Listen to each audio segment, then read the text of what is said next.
Welcome to the Wealthy Actor Podcast. I'm Valerie Hubbard, an industry veteran with 25 years dedicated to helping actors navigate the business side of their craft. And I'm James Hallett, a fellow lifelong actor and coach, joining Valerie on this journey. Here on The Wealthy Actor, we're diving deep into the stories and insights of actors from all walks of life. We'll be unraveling the threads of success, failures, and everything in between. So if you're ready to embark on a journey beyond the footlights, join us as we sit down with fascinating actors, industry experts, and thought leaders to uncover the secrets of becoming a truly wealthy actor. I'm Valerie Hubbard. And I'm James Hallett. And this is the Wealthy Actor Podcast, where the art of acting meets the business of building a truly prosperous life in the spotlight.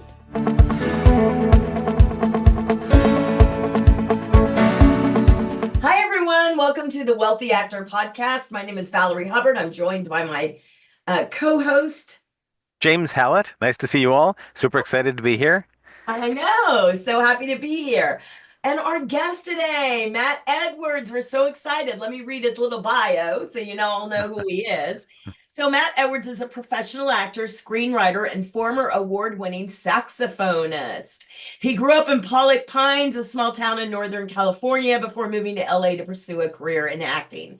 In his early years in LA, Matt performed as a Marvel character at Disneyland and starred in numerous plays at Defiance Theater Company in North Hollywood. He received his master's in screenwriting at Western Colorado University and wrote and produced a number of short films. During the pandemic, he produced and hosted a mental health podcast called My Heroic Life, a project he created to inspire others with mental health challenges to discover their own inner superhero. He can be seen later this year in season 2 of Sacrifice, streaming on BET and Amazon. And he also has a film that he just raised a very large sum of money for, and I'm sure he's going to talk to us about that, but that's called Pretty Boys. So welcome, Matt. We're so happy to see you. Thank you. Thank you for having me and for thinking of me and bringing me on. I'm excited to be here. Well, we're happy to have you. We're super excited. Matt, I have to ask this. You are an accomplished jazz musician. Yeah, in my earlier years, growing up in high school and all the way through college, I played the tenor sax. I was very good at it, and I didn't discover acting until college, and I sort of caught the acting bug, and yeah, I've been acting ever since. And do you still play at all? Like, are you still a musician? A little bit, not like I used to. When I first moved to LA, I actually sold my sax. It was a very, very nice professional silver Yamaha, and it sold for quite a bit of money, and that helped me pay my rent when I first moved here. I still have a backup saxophone that I'll play a little bit. So yeah, it's been a while since I've played, but I do enjoy it. It's like riding a bike whenever I go back to it. That's nice. That's so. It's really lovely. It's really lovely when we have multiple outlets for our creative expression. Yeah. And it sounds like you are a master of something, and then found another passion, and so you're now in this new realm, which is really, really awesome. Um, because Valerie mentioned her at the top, like I want to know about the movie. Like I know it's like there's an Oreo cookie and I open it and I want to eat the middle of the inside. Yeah. Like, can you tell us about the movie? What inspired you? Where is it in terms of development? How is Yeah. it coming about?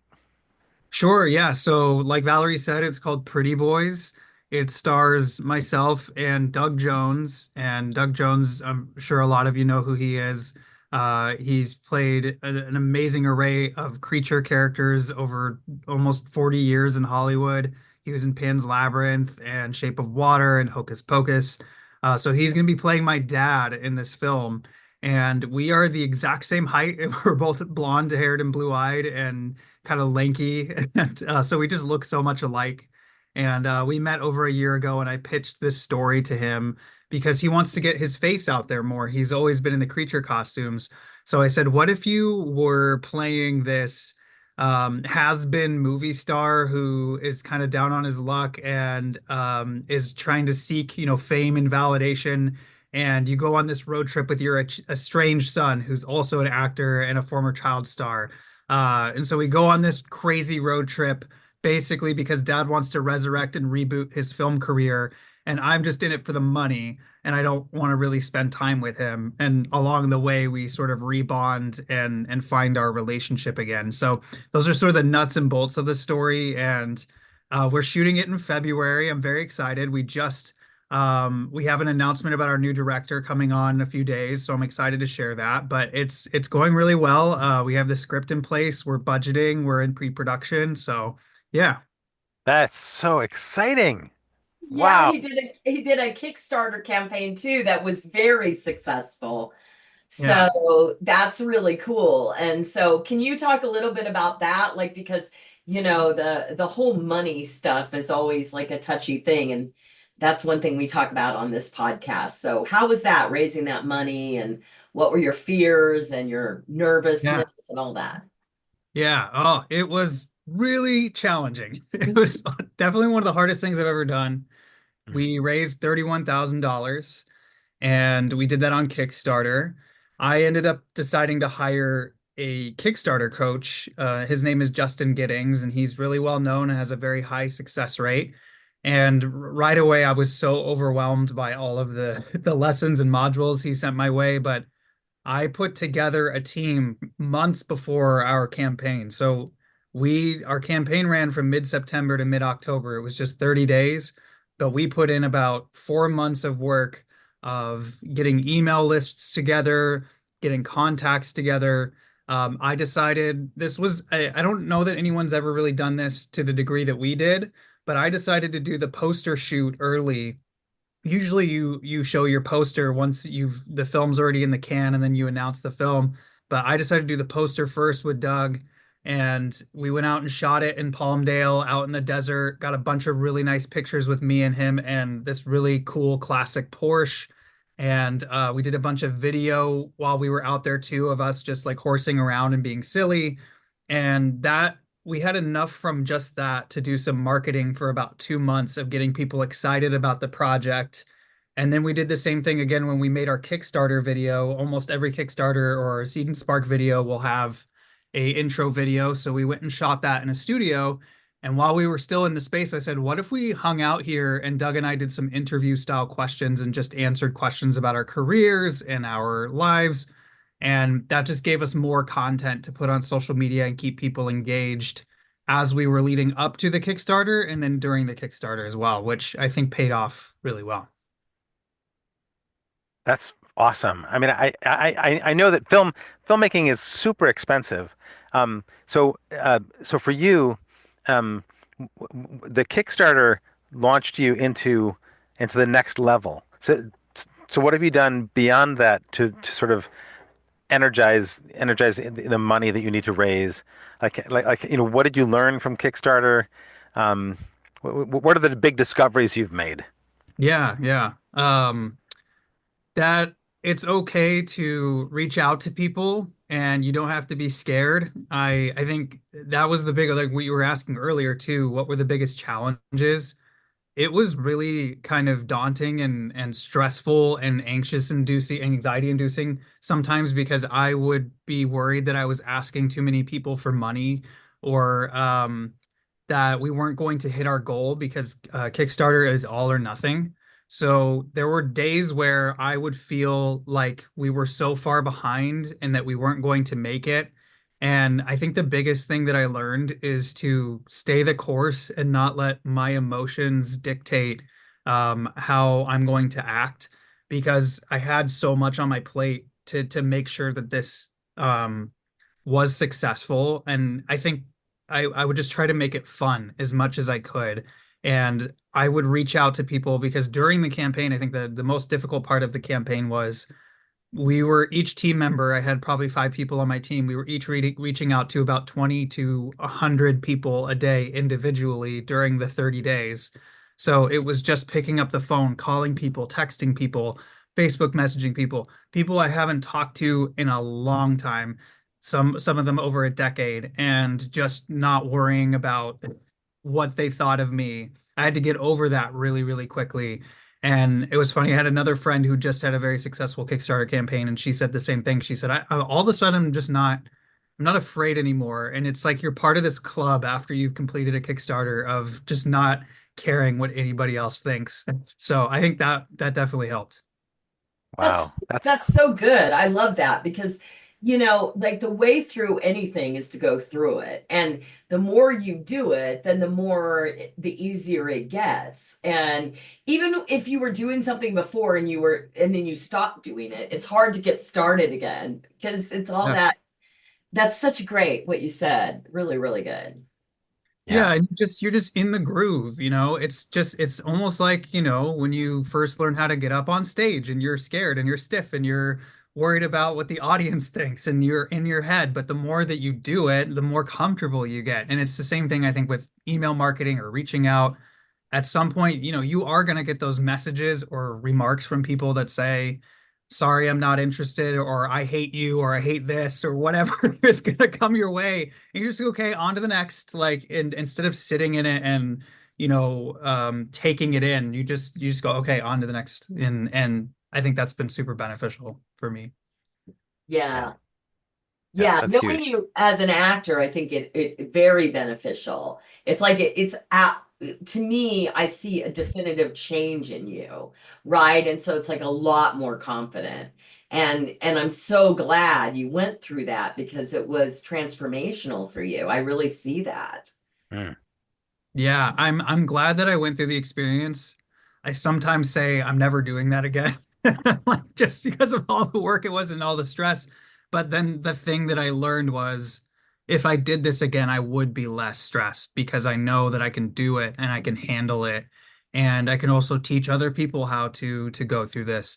So I think it's some of the scariest things that we don't want to do kind of lead us into, growth and change and confidence, like you said.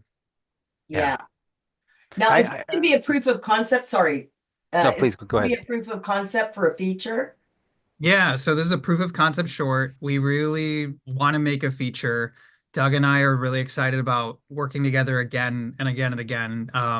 Doug has said to me so many times, he's like, "You're such a great writer. You're so good. I want to be in all of your things." And so every time I meet up with him for lunch, I'm pitching him something new, and he goes, "I want to be in that one too." So, so he and I are probably going to do a lot together. And yeah, the feature is definitely a goal of mine, and I've of course some of us are wanting it to, be produced by studios. I want it independently produced. We'll see see how that all shakes out. But I'm really excited about the short because it just tells a very simple story and it's really centered on our relationship, the father and son relationship, and our sort of disagreements and differences and how we come back together. Um, it's very wholesome and very Doug. Doug loves Hallmark. He loves sappy. He loves goofy, and I really leaned into that in the writing. And I think a lot of people are going to come away from watching it thinking, I want to call my dad. That's kind of the goal, is to make people feel that sort of like wholesome I love that. feeling. That is it's such a great goal because it's especially as a man it's primordial, right? This wish to reconnect, or and some of us have good relationships with dad and some of us don't, and it's like it sort of raises all these questions that we have to deal with. Mhm. Um, so for you, what was the inspiration to write this particular story? Like where did the story come from? Yeah. So Doug had told me over 2 years. Oh, has it been 2 years? It's been a while. So Doug and I met um, online in such a random way. I think he had seen a short film that I had produced, and then we connected, and then he took me out to lunch. And the very first day that we met, he told me, I could never have a son. It wasn't in the cards for my wife and I, but if I ever had a son, he'd probably be just like you. And he said, I would love it if you could write me something that is funny and wholesome and I get to play your dad. And for a year, I was thinking, what do I write? what is the story about? Mm. And I was kind of terrified. I went somebody that I watched growing up since I was a little kid wants to be in a movie with me, and I don't know what I want to write. And then I think it Mm. clicked a year later. Him and I met up for lunch again, and we were talking about acting and the struggle as actors to feel sometimes validated or even useful or appreciated for what we do. And Doug was sort of just reflecting on his career and always kind of being behind a mask. And Mm. and I was talking to him about still, fighting and pounding the pavement to get my career going. And it sort of clicked, and I thought, okay, I think this is something we both think about and deal with and talk about a lot, which is this idea of pursuing fame for validation or pursuing accolades or success for validation or to feel complete, and that we struggle with it. And so I decided, okay, I'm going to take that and I'm going to take it to an extreme, and I'm going to create this character that's so hell-bent on becoming successful or refinding that success, and that he's so attached to it that he's pushed away the very thing that's actually the most important, which is family, which is his son. And I think so that was sort of the bedrock for the story. Was I want to lean into this idea that this stuff that we pursue is not actually, it's fool's gold. It's not as important as we make it out to be, and that community, friendship, family, these are the things that really matter and are sort of the structures of our worth and our value. So yeah. I mean, how powerful and appropriate that in order to raise the money, you had to reconnect to your community and your friends and to face some of the bridges that you didn't know if those bridges were burned or that you could rebuild them. Yeah. And that was, I mean, what a powerful journey to have to face these things in the creative process. Um, just really lovely, and also just what sounds like a really lovely friendship you're developing with Doug. And his work is extraordinary. Like his physical work is extraordinary. And I only know his face from watching behind the scenes of some of the movies, right? Um, it actually reminds me of I'll think of his name in a second. In the Gollum, um, the, Oh, Oh yeah, Andy Serkis. Andy Serkis. yeah, Andy Serkis, He's on my who wall right over Andy there. Serkis, yeah. So Andy Serkis, um, who became known, behind the mask in this giant blockbuster, and then, um, over the course of the next, I don't know how many years now, 20 years, he has broken free of the mask and is now doing so much. Um, I think it's just it's a lovely, so for me, it's a lovely story, the story of you and Doug, um, which is the foundation of what I look forward to watching, a lovely movie about father and son. It's really, really fantastic. Really cool. Yeah, it's been a beautiful blessing for me, and just reflecting on my, past year. This has been a tough year for a lot of actors, and the industry's been slow. And for me, it's been a really nice kind of reshuffling of the deck and thinking about what matters and what's most important to me. Because I have this gift of this film with Doug, and um, for a long time, I think for the most of the first half of the year, I was really stressing about how good it was going to look and how well it was going to do and how it would be perceived by others. And in the second half of this year, I've sort of dropped that entirely. And I've been really thinking about, what, this is just a joy to do. And it's amazing to create art and to just be an artist and to have this amazing, sweet time with Doug. And whatever the product ends up being, so be it. It'll be fun. It'll be great. I will learn something as a filmmaker, as a writer, as an actor. And I think that's why we do what we do. It's all about the joy of creativity and creation. And Andy Serkis is such a great example of that because he's so dynamic and entertaining and very well read and very, very much an actor's actor. He's doing theater, he's doing voiceover, he's doing mocap, and I just love actors who really dig into that creativity. And yeah, I think that leaning into that and less the fear, the worry about what our careers are going to look like, I think that brings about a lot of change and growth in us. Yeah. So I wanted to, for the listeners, I wanted you to say a little bit more about how you initially, because reached out to Doug and how that happened, because we have a lot of people that are scared about reaching out to big people in the industry, and you bucked that. So can you talk a little bit about that? Yeah, absolutely. I'd love to. And I'm really proud of myself for doing it. This kind of takes me back a couple of years before that, but you, Valerie, you were coaching me and you convinced me to go check out New Orleans as another market. And I had taken a few classes with someone who was based in New Orleans, and then they got me an agent out there, and then I booked a show right away in New Orleans and got flown out there, and it was the first time I'd been on TV, and it was such an amazing experience.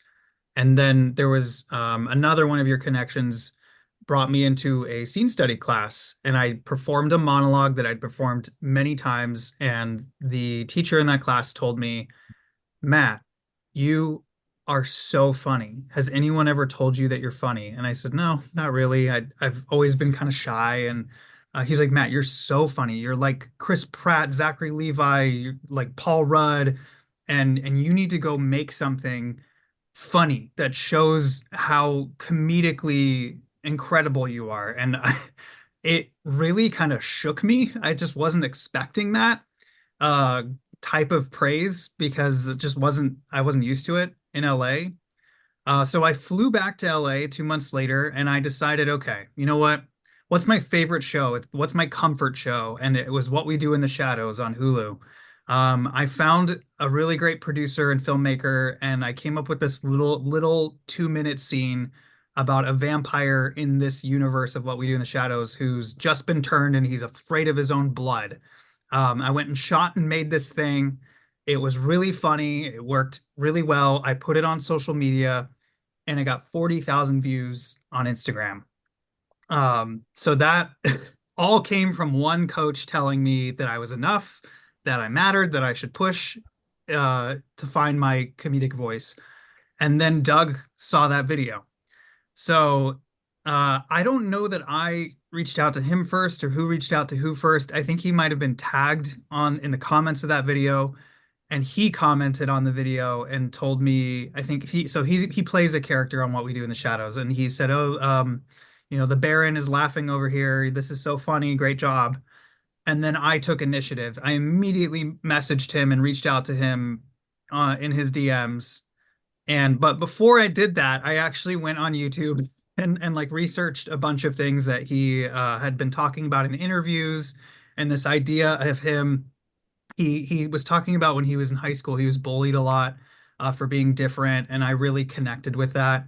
And that acting was always a safe space for him. So I messaged him privately and said, I really loved what you said recently about your struggles in high school and what you went through. And I've been watching you since I was in high school, and I love this movie, this movie, this movie. So I just that's how I reached out to him, and he was so sweet. I think he said, because I told him I was bullied for my looks in high school. And he's all, Matt, you're such a handsome prince now. You're such an amazing talent, and that was kind of it. We had that little interaction, and then 3 days later, I think he announced that he was going to be at an event in LA, and it was a ticketed event at the Dynasty Typewriter, which is a comedy show. And I DM'd him and I said, I'm going to buy a ticket. I'm going to go. And he's like, oh, I would love to see you there. I didn't expect anything from that. I just went.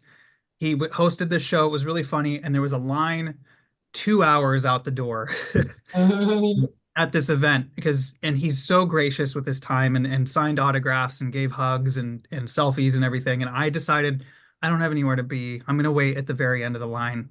I waited 2 hours. At the end of the line, he came up, gave me a big hug and said, let's go get lunch. So Hmm. I never asked him for anything. I never asked him, hey, will you make a movie with me? Hey, will you connect me with this person? I just showed up and I said, I'm such a huge fan of your work. Or, I just love everything that you do and you mean something to me. And that was it. And then the relationship kind of blossomed from there and we met up periodically at, the same diner that he's very fond of. And then after a few times, I then brought up these ideas that I had and pitched him some of these stories that I'd been working on in my master's program at the time. And he's all, I want to do something with you. So yeah. Wow. I mean, the story you're telling, um, and what you're lifting up in that story, um, is really moving, and part of what's moving about it is that um, you you you were reaching out to someone who you had a connection with and who you were like you like his work, you're motivated by him, he responded to you, you then took the next step to like actually show up and to be there to say hello. And it's really God, it's so much about connection and allowing ourselves to step forward and to meet someone, right? And to really be in that place of letting go of the ego self, or letting go of this question that you talked about, like, am I successful enough? Am I doing it? And letting go of that and sort of being like, no, I'm going to actually be in a place of vulnerability to show up and to say hello, to tell someone you like what they do, and then see what happens, see what comes from that. And it sounds like the two of you both heard that. You Yeah. both responded to that. Yeah, I love how you talked yourself into stuff, right? Which I think about like a story that I had, that I had done many years ago. I went to an open call for a Sidney Lumet movie, and I kept talking myself into stuff like staying in line, getting in line, staying in line, not leaving, calling my waitress job and saying, right? And I ended up getting like a call back, right? And I love how you kept talking yourself into it, like go to the end of the line, like go to the event, that's amazing. I mean, that I think is really important for everyone to hear, because it's like it's not like, you were super brave, you were scared, but you kept talking yourself into it, which I love. Yeah. And I still dealt with that voice in my head of fear even after Doug had invited me to go to lunch with him. A couple of weeks went by after he had said that, and I started going, did he was just being nice. He was just being nice, and he's so busy and he doesn't have time. And then I followed up with him, and then I didn't hear back for a couple of days because he is very busy. I went, okay, yeah, yeah, yeah. He was just, and then he follows up, and then we have lunch. So I think sometimes we have to trust a different voice. If you're going to, there's a really good quote. I'm going to totally butcher it, but it's if you're ever going to distrust something, distrust your fear. Don't like put your faith in. That's totally not the quote, but it's something like that. This idea that that's what it is. If you're ever going to doubt something, doubt your I don't remember the lines. If I find it, I'll bring it up. But it's this All idea, right, cool. don't doubt yourself, doubt the fear, doubt the fearful voice, and start asking yourself, what if I am valuable enough to do this, and what if I do have worth? I think that's the key thing that kind of kept me going. If you're going to doubt something, doubt your limits. There it is. Who said it? I think maybe Joe Dispenza, if you guys are familiar with him, he's a meditation guy. But I'm sure Says other people. Don Ward. This says Oh, Don okay. Ward, whoever that is. I Oh, know. yeah. You know what? All these quote. The most important thing is the quote. Yeah. Yeah, that's a lovely quote, and Yeah. and really speaks to us as actors. Yes. Because we live in that place. We live in that place of vulnerability, of having to take risks, and then having to let go, and somebody else is making a decision about whether we're right or wrong, we fit or don't fit. Um, and so this question of how do we keep stepping forward, right? How do we keep beginning again? Um, which sort of goes back to the beginning of the conversation of like being a jazz musician and then beginning again. You began again as an actor, Mhm. and you began again also as a writer, a screenwriter. So can you talk a little bit about your creative? So you did comedy. You had that discovery about comedy. Um, what was the movement for you into writing, and what forms of writing excite you? Mhm. Um, and what where are you as a writer in your process?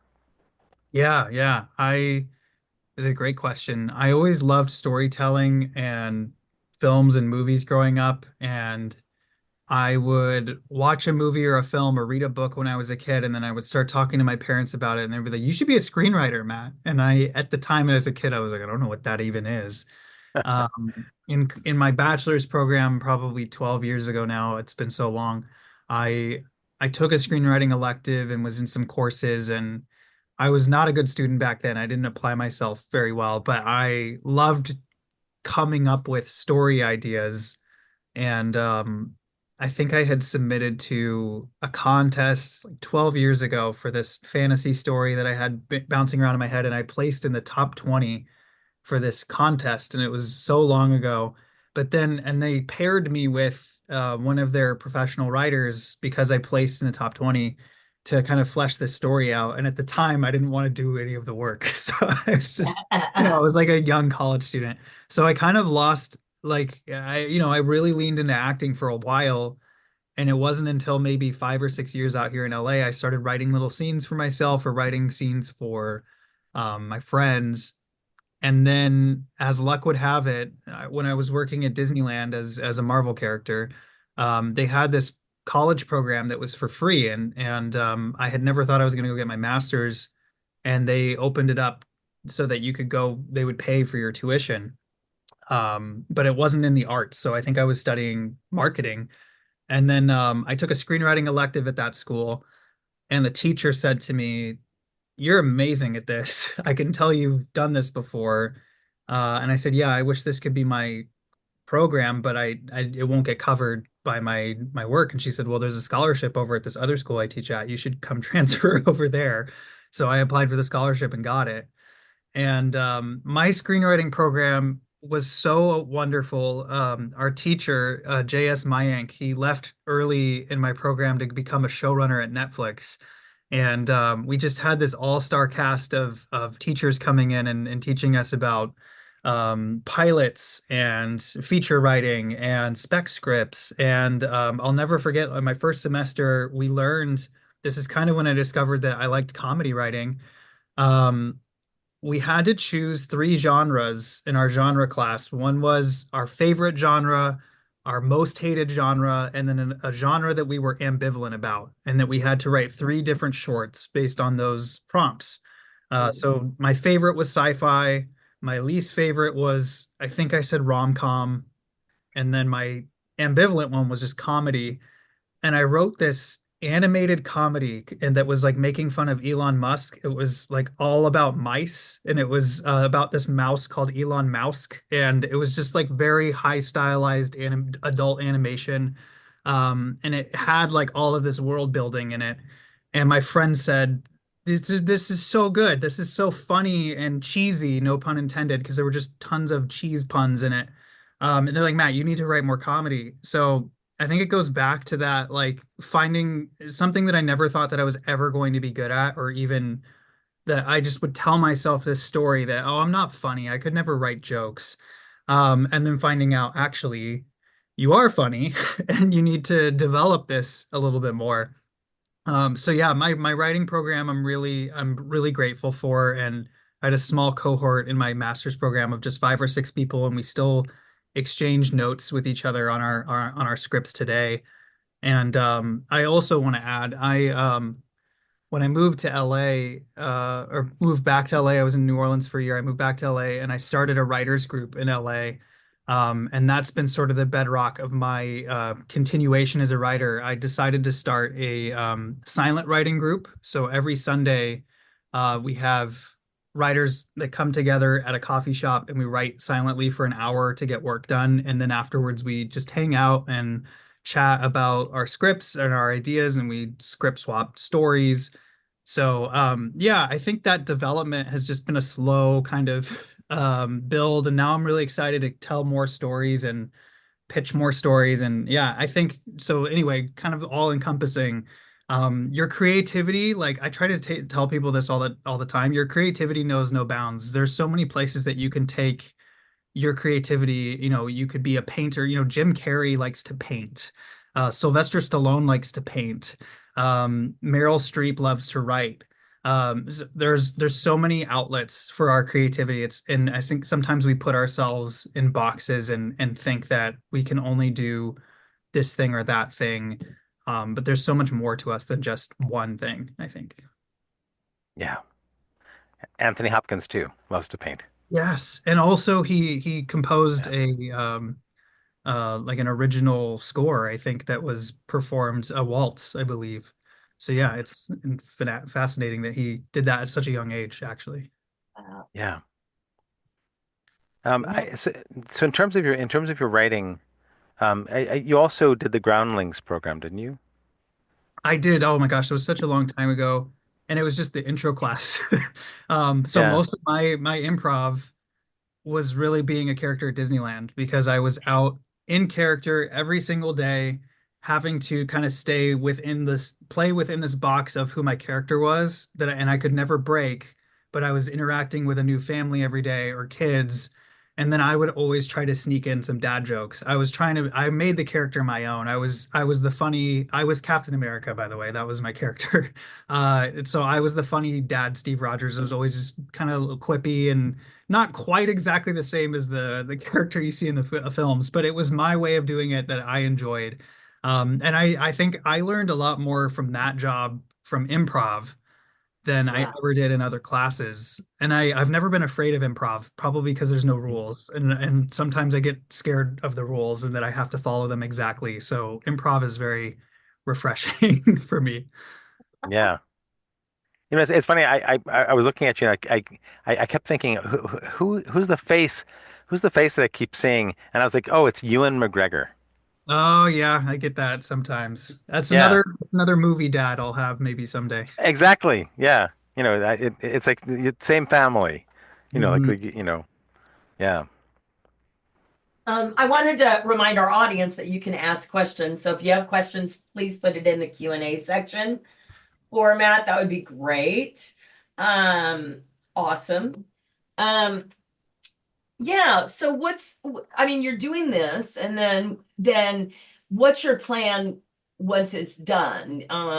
What's the sort of, have you made a film festival plan? There's a bunch of film festivals that are now proof of concept festivals too. You know that, right? I actually did not know that. Yeah. Yes. Oh, well, there you go. Yeah. Well, we'll Yeah. definitely be submitting to those. Yeah, I mean, I have a plan for who we want to submit to, and we're putting a budget together for festivals too. And of course, we want to get into like one of the big ones. Mhm. But I'm just happy to see it go wherever it goes, and if people resonate with it, I'm really excited about that. And you know, I'm not too worried about whether or not it becomes a feature or not, but I know that we can probably make it for a lot cheaper than I'm expecting. And I have a really good friend, a director friend, who's making feature films, like micro budget feature films for under 10K. And that's less than what we're spending for our short. So I think learning ways to create under a budget constraint and going off and making this feature afterwards. You know, hopefully my hope is when we go to festivals, we will connect with investors and financiers and we'll be able to make this independently. Um, and you know, if we get a lot more to spend and do creatively, great. But I think we're gonna do it. We're gonna get it made, and I'm really excited about it. And I have about 5 or 6 other story ideas that I want to write and start working on too. So yeah. Yeah, I think that Doug's name will help you a lot probably too. So that'll be good to get it out there. And so I think you could do a whole thing on that to get funding. So that seems like a really good thing. Awesome. Awesome. What else? What else do we want to know, James Hallett? We want we want to know about your acting and the place like who are your inspirations? Um, you mentioned a teacher who pushed you, to sort of move into comedy. Yeah. Can you talk who is that? Um, Yeah. Oh, yeah. Yeah, that um, was Doug Spearman, who I think Valerie knows. All these lovely Dougs in my life who are all my surrogate fathers. Yeah, Doug Spearman's been around for a while. He was a series regular on Noah's Ark and is just a really, really funny and just so, oh my gosh, he's such a great teacher. He runs a scene study class in New Orleans, and he actually, I've been doing scene study for years. I started working with Robert DeVonzo for a very long time. He's well known in LA and has a studio in the Valley. And he really pushed me, and I worked really, really hard every week. I think I was doing a new scene every week, sometimes up to 10 pages, getting off book, turning around a scene really quickly with a scene partner and doing, anywhere from 4 to 6 hours of rehearsal every week in that class. So that really pushed me when I first came to LA. And then, yeah, Doug Spearman, his scene study class was similar to that. But he would sometimes throw curveballs at you. And he had, there were three things that he did. He would do, one of them was that you had to do a song and dance. So, if for whatever reason it was even pairing or odd pairing in the class and you didn't have a scene partner, instead of coming in and doing monologue, you'd have to come in and sing in front of the class. And some of us aren't singers. And it's funny because Doug himself said the thing he's the most terrified of doing is singing, and he makes us kind of go through this. And I've sung before. I used to sing in choir, but I came in and I was so stiff and so scared. And then he will come up and kind of work physically with your body, and find those tension areas and help us kind of relax and breathe. And mm, that was such an amazing experience doing that. And then also the other thing he would make us do is come in and do stand up. So he would make us come in and do a stand up routine. We'd have to, prepare a whole thing and tell jokes in front of the scene study class and try to, make people laugh. But his reason for that was just getting over the fear of expressing yourself creatively and showing up and finding something in the room. I think was super beneficial, and I got over that fear pretty quickly. I also study with Benjamin Byron Davis, who was recently in Guardians of the Galaxy 3 and also was in the new Borderlands movie that just came out. He has such a great approach and runs a scene study class as well. So I've always been a student. I approach my craft like I'm a student, and that there's always something more to unearth and learn. Um, I love Uta Hagen, Stanislavski, Meisner, all of the books, all of the great teachers that came before. I think it's important to learn about them and learn from them. But yeah, I'm trying to think like what else I could say. well, what's interesting is that you described yourself as not a great student in your earlier life, Mhm. and then you're talking about basically preparing a 10 minute, having a 10 minute, 10 page, sides memorized each week. So you Mhm. became a great student. Yeah. Because I would say that's a great student who puts that much energy and time into it. So what for you was the shift? What happened that you became a great student? Oh, it was going in and messing up because I wasn't prepared enough. Enough times to the point where I hated it so much I didn't want to be unprepared ever again. And I still have times where I'm not as prepared as I'd like to be. And I was just talking to Benjamin about this. There was I had an audition for a guest star recently, and I felt like I was really off book for it, and I came in the room without the sides, and I was fumbling still over some of the words, and I said to him, how do I get over this hump of memorization or just some of these simple things that are staples that I learned 10 years ago that I'm still struggling with? And he said, He said, "You will really learn," he said, and I think he was speaking from his own experience. When you're on set and there are a bunch of extras watching you, and you show up on set and you're not off book, you'll never not be off book ever again.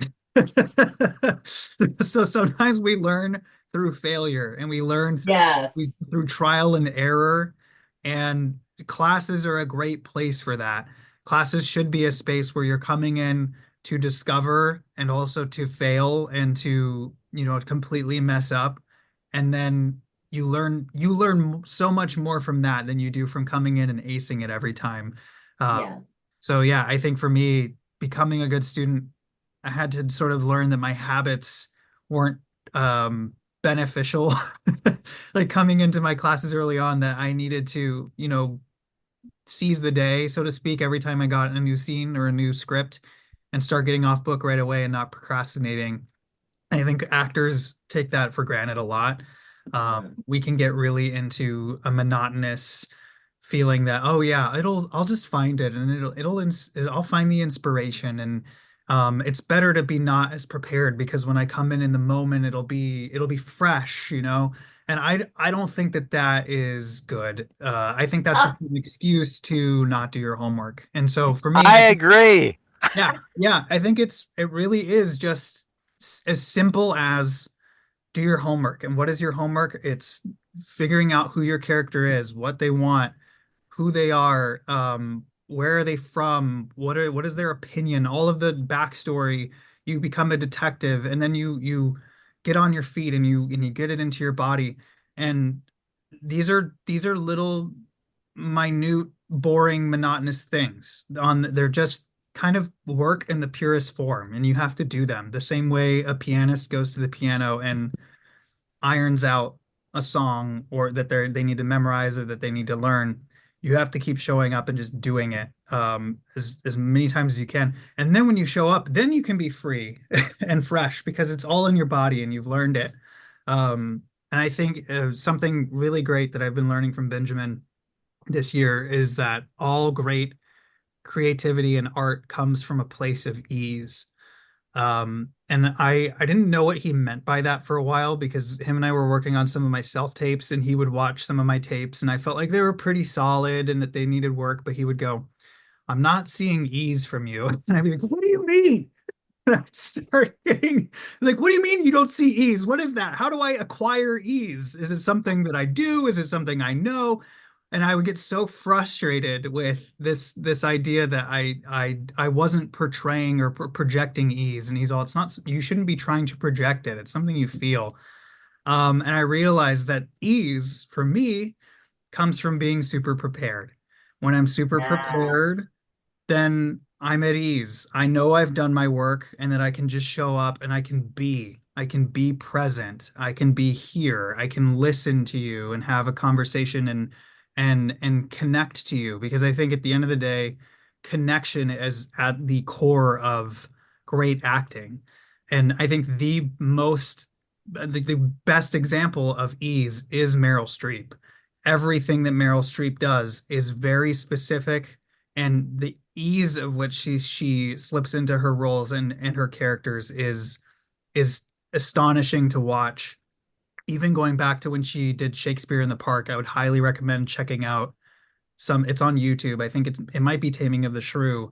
She just brings these words that most of us these days don't even understand to life in a way that you know what she's saying, and the intentions behind what she's saying are so perfect.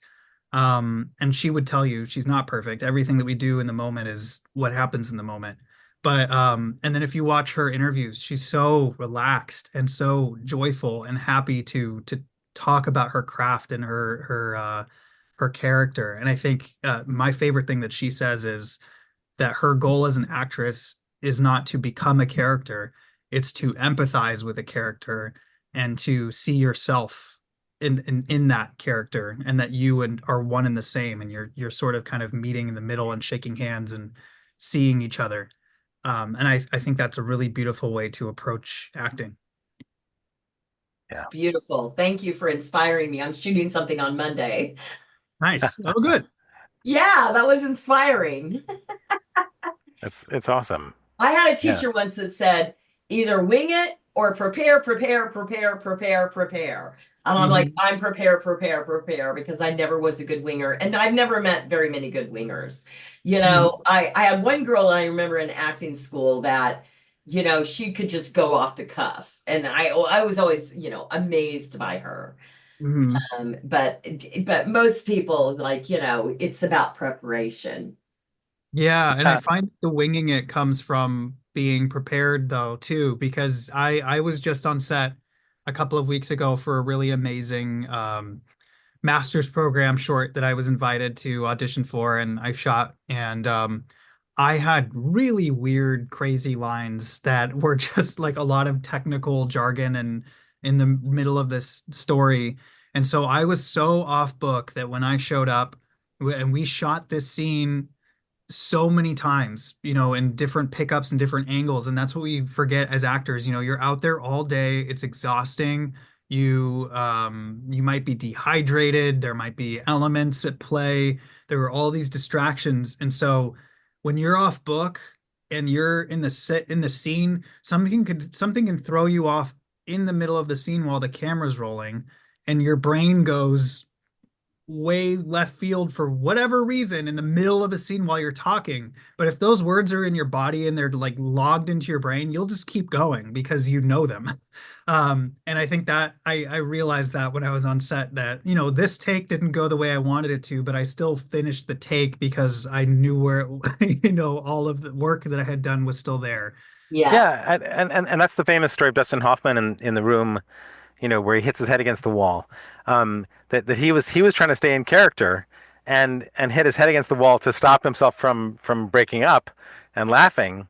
Mhm. This is in, and that becomes the take that then they keep in the film, Right? right? It's always the Um, take where something goes wrong, or it's the one where the actor doesn't think that they did the best job. I think Robert De Niro in, I don't know if it's Godfather or another film, it was a fourth take that he didn't want to do, and his voice cracked. And that's the one they used, and everybody talks to him, and or not De Niro, Duvall, Robert Duvall. yeah. And Robert Duvall, Mm. they said to him, oh, what did you do in that take? What was it? What you were thinking? And he goes, I didn't want to do that take. I said I wanted to go sit back in the chair and I was done. I thought the third take was great. And then we did a fourth and I hated it. And that's the take that they used. So yeah. Yeah, and I also like the thing you said about ease. One of the phrases that I use is effortless effort. That we want to do the homework. We want to put in the effort before being on set. We want to put in whatever work we need to do, whatever work we want to do, preparatory work we want to do it before, so that we when we're actually on set, we're not working. Hmm. But that requires us to do all of the training. And, I mean, Mhm. as a musician, right, you have to do all of your scales, and you're doing all of your scales so that when you're actually playing something, you don't have to think about it. It comes out. It's what, and also the thing you said about distraction, right? You're on set and you get distracted for a second. That's real life, right? Like here Yeah. we are, we're all talking with each other, and we're sitting in front of computer screens, and things pop up on our screens, our phones, light up, and it's like that's real life. And if we have done the work to prepare for these moments on camera, then or on stage or whatever performing medium we're in, if we've done the work, then we're able to return, right? We're able to Mhm. come back. And that's exciting. It's exciting to see someone come back to the present moment because that's our job, right? Is to be present. Um, Absolutely. yeah. Um, I mean, I know Valerie has questions too, but I would love to know um, what are the things if you were to say like, oh, my dream beyond this project, my next dream beyond that is question mark. Oh man.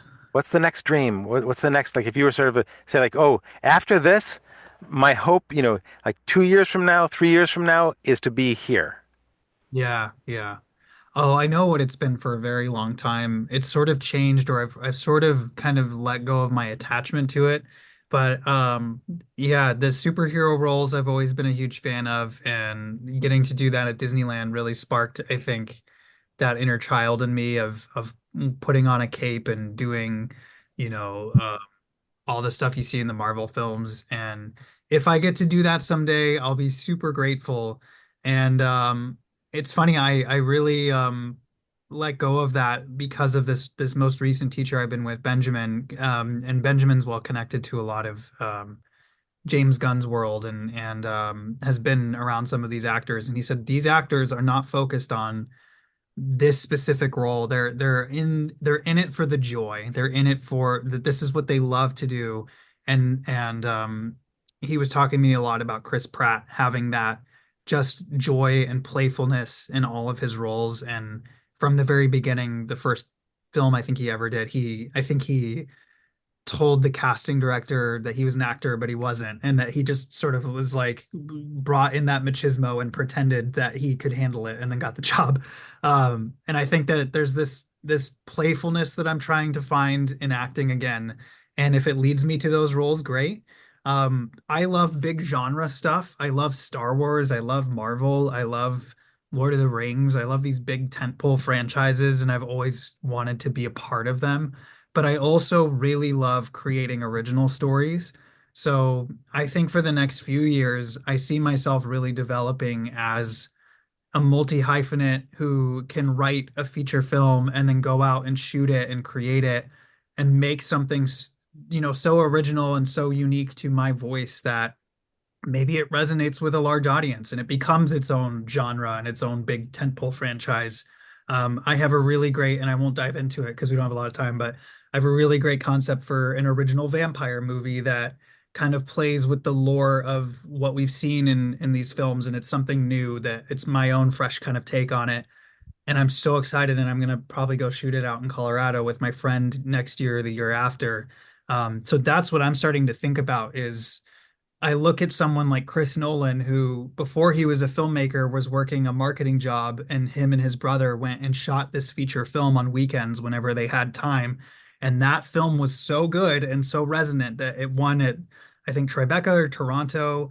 And then his career took off, and the two of them have been writing scripts and making films, and they're not on their cell phones, they're not on social media, they're doing this, they're making art and adapting art. And that's what they do for their careers, and that's where I'm trying to kind of go now is not just be, maybe a superstar actor, but a creator, someone that's in all of those worlds. And I think I'm going to start looking into voiceover and doing some of that. So I think I'm kind of just stretching out my branches in a lot of different ways. That is awesome. I think that, you've really fallen into going where the love is. Like, I think that you really responded to that. And rather than, I remember like the difference I see now, I'm able to identify this now. The difference I see is that you are much more relaxed. Like, what was the word your acting teacher used? Oh, ease. Yeah.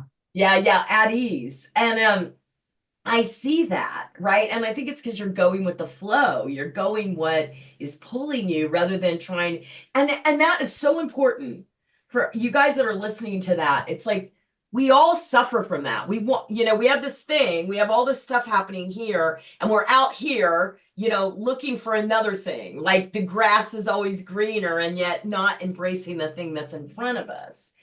Yeah. And I think that's just so joyful that I see that in you.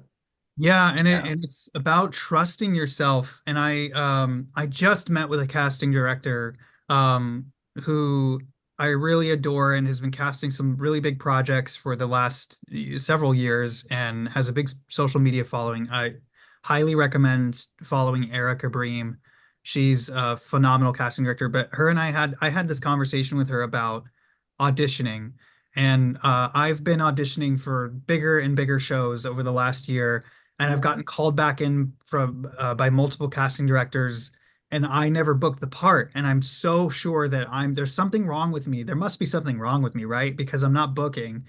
And she said to me, if you are getting called back in, it means we like you and you are doing a good job. And you should never, ever start distrusting yourself because of that and starting to say, oh, I need to do it the way that casting wants it, or I need to do it the way that production or the director wants it in my audition. She said, that's not what we want to see. We want to see you. We want to see your interpretation, your art, your craft. And so don't worry about, so she's like, just stop worrying about like, oh, the tone of the show is this, and I need to like do this because this guy's a bad boy or whatever, and it says this thing in the breakdown. We want to see you. We want to see what your take is on this character. Obviously, do your homework and research and everything, but then let yourself bring the best parts of yourself into that role because that's why we're calling you in. You know, we're shopping for the right person, and we want to see your true, authentic take on it. Yeah. That resonates with me so much. I've started doing voiceover work. So after a career of being an actor, I'm like, I'm super excited and diving into voiceover.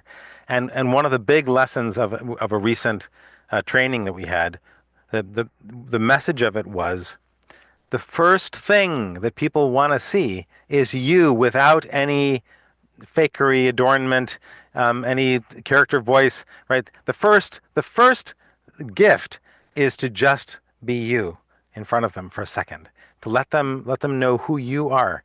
Then then you can bring in other sides of yourself, other shades, other qualities you want to show.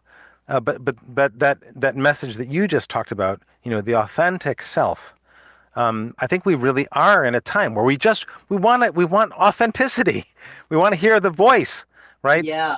You like what and you as a writer, right? The story that you are actually working with in this film you're creating is about two people trying to connect, and it's simple, and it's powerful, and it's playful.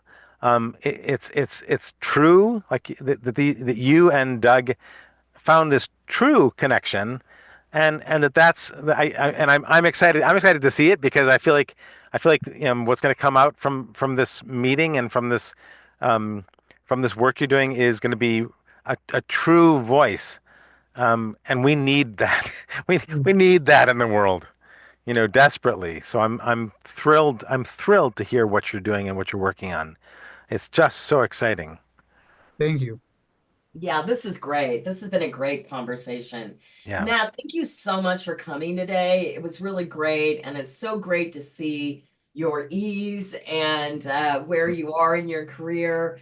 I really appreciate it. It will be a great conversation. And you guys, you can find us on all places that you find podcasts. This will be posted in a couple of days. Thank you for joining us, Matt, and thank you, James. Yeah, thank you, Matt. And as always, Valerie, you too. Yeah, it's always a joy. But Matt, it's really special to be with you today and to have time hearing about where you are and what you're creating. And I wish you all the best in this next step of your journey. Thank you so much. It's a joy talking to you, Valerie, and James. It's very nice to meet you. And this was such a great conversation. I love talking about creativity, personal growth, and art. And I'm always just I'm in awe of you, Valerie. You've really helped me along my journey as an actor and seeing the value and the worth in myself and just trusting myself. So I'm just glad that I can, pay it back any way that I can. So thank you for having me. I have the best clients in the world, don't I, James? Yes, you All do. right. Yeah. Thank you so much, you guys, and we'll see you next month for The Wealthy Actor. All right. Bye, everyone.